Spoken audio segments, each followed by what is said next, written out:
Hey everyone, it's Annie Margaret Yang, and today's video is part 2 on how to create your lifestyle on a budget.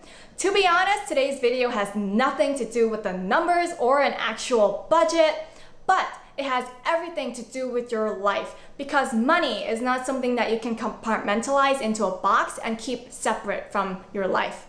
Money is something that is connected to every single aspect of your life, even if the decisions that you make are not financially related. Every decision that you make has some sort of financially related repercussion or consequence. So this is why today I'm actually going to talk about your social life. I'm going to connect how money is related to your social life. More specifically, I'm going to talk about why you will fail to create your lifestyle on a budget because of your social life. Now, if you watched part 1, then you would know that in order to create your lifestyle on a budget, I recommend that you know your priorities and then you cut back on everything that isn't important to you so that you can have more money freed up for the things that are important to you and you can create a quality lifestyle that you enjoy. When it comes to cutting back on the things that aren't important to you, you're actually going to receive a lot of pushback and resistance from your social circle.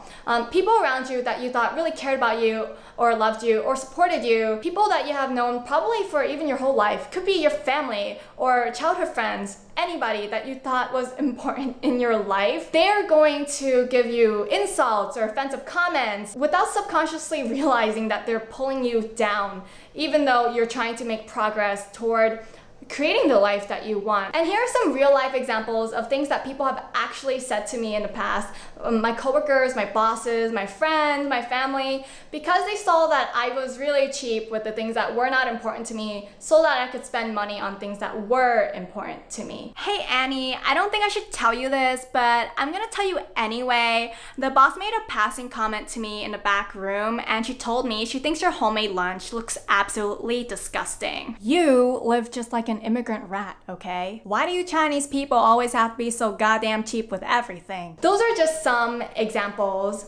Today, I'm actually going to share with you a story that is near and dear to my heart and actually takes a lot of courage for me to share. It's actually my second time shooting this video because the first time I did it, it just didn't come out right emotionally because the story still kind of pains me to this day and I do get nightmares sometimes, every so often about it. So just bear with me, but I think this story that I'm going to share with you today will actually drive my point home. Otherwise, I wouldn't share it with you. So please, I hope you enjoy the story. And after this story, I'm going to go over different ways that you can overcome the challenge of insults and comments that you get from people that might stop you from living the life of your dreams on a budget. So stay tuned for after that story for some of my solutions. All right, so I actually went to a really prestigious high school in New York City, and this was the kind of high school that you had to take a standardized exam to get into. So all of the students that got into the school actually got in based on merit. And at this school, it was such a competitive environment. People were always comparing themselves to other people, like how their grades were, what kind of extracurriculars they were doing. Just for some background, 99.9% of the students in this school get accepted into college, for some context. And I actually did really well at this school. I got in with very minimal testing, so my IQ is probably there. In this school, I had one of the highest grades. I had straight A's in every single class, and I also had leadership positions. So I was the president of the Red Cross Club there. I grew the club from having only 50 members to 200 members in under 1 year. So it was very impressive. I had a ton of volunteer experience. I actually had a very good chance of getting into Ivy League schools or other elite institutions based on what I was doing in high school. But when I was 16, my mom had me stay in China with my relative, and that was the time I actually got to think about which direction I wanted my life to go. And I enjoyed my time there, and I decided, you know what, I actually want to travel as a lifestyle long term. And I didn't see just how college would fit into this dream that I had. It just didn't make sense in my mind to spend thousands, tens of thousands, or maybe hundreds of thousands of dollars on a college education that I would probably have to take out student loans for, and then get a job to pay for the student loans that I just took out, and then finally go make traveling a part of my lifestyle, right? It just didn't make sense for me to do this whole like circle when I could actually just go and get a job right after high school. I don't have to go to college and just save up and go straight for what I want. All right, I just didn't see the whole point of this runaround that people do. I told my teachers, I told my peers, I told my guidance counselor, my parents, I told everyone, you know what? I'm not gonna go. I'm just gonna go do my own thing. I'm going to figure out what my own interests are outside of college. And I had so much pushback from everyone around me. Like, teachers were very concerned. My peers thought I was crazy. Some of my friends, like some of the people I thought were my friends, actually made me an outcast. Like, they didn't want to talk to me anymore because their parents thought I would actually be a negative influence on their life because their parents want their kids to get into an elite college, and they thought someone with my mindset might influence them to do otherwise. So I actually lost almost all of my friends when I made this decision.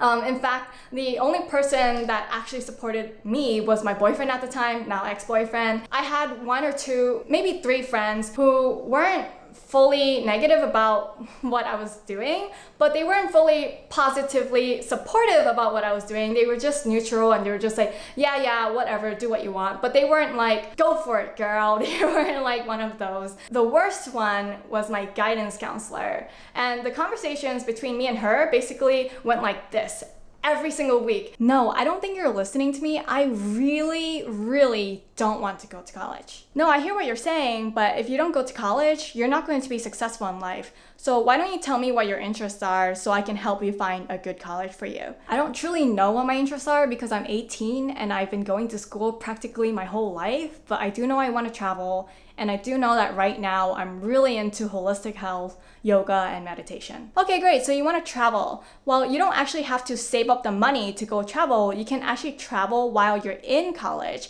by doing a study abroad program. And if you're interested in holistic health and yoga and meditation, I've actually found some universities for you where you can actually major in those.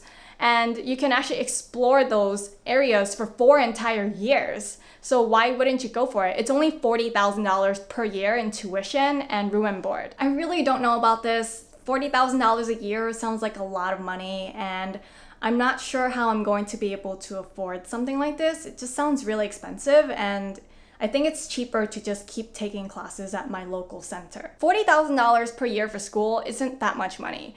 Think of the amount of money that you're going to make after you finish. You're going to easily pay that off. That's not necessarily true. Have you read the news? It's like all over the news. Half of the people who graduate college nowadays are either unemployed or underemployed, or they just don't work in the same industry that they majored in. I'm at my wit's end with you at this point. I don't know what to say or do with you anymore because clearly you're not going to change your mind. But I'm the adult here and I know how the real world works and you don't. So just mark my words. These are my final words to you. Everything that you're going to do in your life, you're going to fail at because you're not going to college. And you not going to college is going to be the #1 thing that you're going to regret for the rest of your life. Just remember what I'm telling you. So if you had my guidance counselor and you wondered where the hell was she was too busy making a project out of me every single week. And my parents weren't necessarily unsupportive, but they weren't supportive either. Like my dad, he never really pushed me to go to college, even though it would have been a nice thing, but he never like helped me look for alternatives to college. Like he was just basically like, I don't know what to do with you, you go figure it out on your own. And my mom, at first, she didn't say anything because my mom doesn't have an education past the 6th grade. She had to start working at 12 years old. As an immigrant, she just doesn't know how college education works in this country, but she would hear about college from the other Asian moms in the community. And so when she told my relatives and the other Asian moms in our community that I wasn't going to go, this was their reaction and what they said about me. 你個呢唔去大學呢，因為佢唔爽呢，定係佢唔夠資格入大學啊？ So after my mom repeatedly heard these kinds of comments from her social circle, she started to place the doubt that they had on me. So I didn't really feel good. I felt like there's just no one around me to give me some sort of direction in life. Fast forward a few years later, my ex-boyfriend and we broke up, and it was just like a really nasty breakup. I was giving him my money throughout our relationship because he wanted to be a medical doctor. So when he did what he did to me and my family when we broke up, I basically said, you know what? I'm going to be more successful than this guy who wants to eventually become a medical doctor. I'm going to have a better career than this guy. I'm going to have a better life partner than him. I'm going to have more friends and better quality friends than him. I'm going to make more money than this guy. And to top it off, I'm going to go to college and I'm going to have more pieces of paper to my name and more letters after my name than this guy ever will. So even though I was resistant to the idea of going to college, I basically wanted to like beat this guy, you know? So 3 days after we broke up, I actually enrolled in community college. Since this all happened in the month of March, I was actually cutting it really close to the deadline to apply to this community college, and they needed my transcript. I could get my transcript from my high school's website, but there was some sort of like 10 business day processing time, and I wouldn't be able to get it in time for my application to go through. So I actually had to go back to high school and sit down with my former guidance counselor and ask her, can you please give me my transcript signed and sealed so that I can give it to the community college? And the conversation basically went like this. Yeah, I've decided to go to college. I've been working for $10 an hour, but you know what? I've managed to save up a couple $1,000s, moved out of my parents' place, and I don't rely on them financially anymore. And I've traveled along the East Coast a bit, so you know, I think some people who make more than me live paycheck to paycheck, so I've done quite well for myself, actually. You're able to do all of that on $10 an hour? Annie, your plan was as pathetic as I thought it would be. $10 an hour is almost nothing. It won't get you anything, so just go to college, finish, and get yourself a real job and career. And then when I told my mom that I'm going to go to college, she went ahead and told everyone she knew that I'm finally going to community college. The reaction that she got from her social circle basically went like this. 終於入到社區大學，因為佢入唔到第二啲大學，係咪啊？都幾好啊！呢個大學配佢。Those are just some like pretty mean and messed up things for people to say about me, even though they don't truly know who I am. And this was a really good financial decision that I made, despite what people were saying to me, despite having people question my intelligence, which I was really offended by, to be honest. I graduated without student loan debt, whereas most people in my generation, the millennials, they went to a school that had a better name than mine, but had higher tuition, and here they are after graduation, they owe student loan debt, and their payments are probably like $500 to $600 a month. Like, gee, imagine you didn't have to pay student loan debt every single month for the next 10 years because of a decision that you made. I think I got a really good head start in my finances just because I was able to avoid student loan debt by going to cheaper schools that nobody has ever heard of. And you know, we're on the same like equal footing, like we both got the degree, so it's all about what you do after you get the degree. So that's my example of just something like nasty that you might go through when you make a decision that is good for your financial life but not necessarily good for your social life, because people are always going to try to pull you back. You know why? They see you make a good financial decision and they don't have the courage to make that kind of decision too. The easiest option for them, instead of trying to better their own life, is to try to pull you back down, just like crabs in a bucket.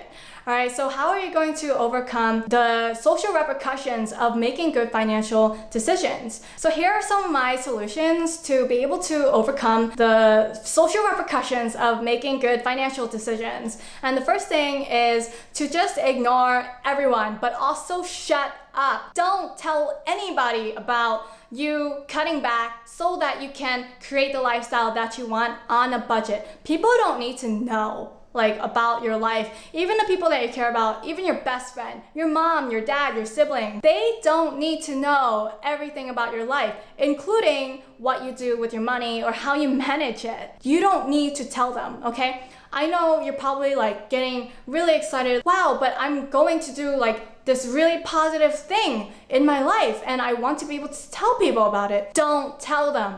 They are just going to say some really mean things and try to discourage you. So just keep this in mind. So what do you do instead?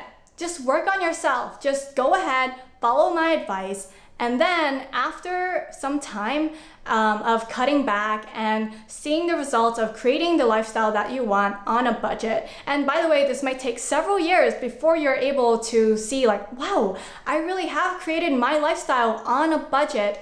Only after that, and only after people go like, gee, how did you accomplish that? Like, how did you do that? How do you live your life on a budget and be able to not live paycheck to paycheck, even though we make the same amount of money? Like, how do you live such a content and happy, satisfying lifestyle despite us making the same amount of money? Only after people have that kind of reaction do you begin to share with them what I've shared with you. The people who live their life on the sidelines, who are in the passenger seat, who don't proactively go after the things they want, those kind of people will try to pull you back. But there's also another category of people who aren't necessarily trying to pull you down, but they don't necessarily say anything either. Like from my high school story, I've had a lot of classmates who, upon hearing like, I'm not going to go to college, they just didn't say anything. Like they didn't have anything to say to me, not good or not bad. After I finished and a few years later, I actually had a peer from high school tell me like, you know, I actually looked up to you when you said that you're not going to go to college. In our entire school, I think you were the only one who didn't go. And I thought it was pretty cool that you wanted to create your own life rather than following the conventional path that everyone else was doing, and it took a lot of courage. If you just don't say anything and have some results later to share with other people, you are going to attract those kind of people in your life. People who didn't say anything before, but you might be able to share with them now. And the second solution is to begin to change your social circle. People around you don't support you, then it's about time you start to look for new friends, a new job maybe, where you align with people with the same values and similar life goals as you, who enjoy similar activities as you. For example, I'm just really intentional about what kind of people I hang out with. My friends and I, how do we normally hang out? Well, we don't normally go out to eat. Rather, what we do is we invite each other out to each other's houses, and we will cook for each other, and then afterward we will play a few board games together. Like that's our definition of fun, and that's our form of entertainment. I wouldn't necessarily get along with someone who enjoys going to the bar or a nightclub every single weekend and spends like $100 or $200 every time they go. Like that's not the type of person I would enjoy being with, and that kind of person also spends a lot of money. So you would want to begin to change your social circle to include the kind of people that are more frugal and understand like, yeah, you do have to cut back. Like that's the right thing to do, so that you can normalize this kind of behavior rather than seeing it as something weird. Don't see cutting back as something that's weird. Instead, see it as something that's normal. And the way to make it normal is to have the closest 5 people in your life to also be like that, because you are the average of the 5 people that you are closest to, whether you like it or not. So you better be intentional about who those 5 people are. Where can you find these kind of like-minded people to be around and hang out with? They're everywhere. They're in several places, but you need to get good at identifying characteristics and making judgments, accurate judgments of people. These people could be in your workplace. It could be the person who is always bringing in their own lunch to work. That person might be frugal and you might get along. You might meet this person at the library because going to the library, borrowing books is free. You might meet these people at free meetups or free events, free public events that are hosted in your city. You can also look in online forums or join some Facebook groups for frugal-minded people, because frugal-minded people like me, I sometimes feel like I'm alone in doing this. So I joined these groups so that I could connect with other people who are like-minded, and we could possibly even meet up in person and hang out, and maybe we could even end up being good friends. So those are just some ideas to get you started. Be creative, and if you have any more ideas on how you can meet these kind of people, hey, just drop me a comment. Anyway, that is the end of this video. I hope you guys enjoyed it. Remember, stay strong, have courage, do not care what other people are saying to you if they see that you are cutting back on your expenses. Why? Because 10 years from now, 20 years from now, they might not even be in your life anymore, and you are going to have money and they will not. They're going to keep living paycheck to paycheck, but you, my friend, are going to build your wealth. If you like this video, give me a thumbs up. If you don't, you can also give me that thumbs down. I'm not offended, all right? It lets me know that I shouldn't go in this direction and I should pursue a different avenue. Also, leave me a comment. If you have cut back on your expenses, what are some of the things that people have said in reaction to what you're doing? And as always, please remember to subscribe for more videos in the future. I try to make every video as original as possible, so you won't find something like this elsewhere on the internet. I try to make every video as high quality as possible. I try to make sure that this video will always be better in terms of quality compared to the previous video, more entertaining, more engaging with great quality information. So I'm trying my best, guys, to post as often as possible, but right now the most I can do is about once a month, because from start to finish, from prepping to recording to editing and publishing, it takes me about 30 hours for each video. But I hope you guys understand, because I believe in quality over quantity. And so I will see you guys next time. Bye.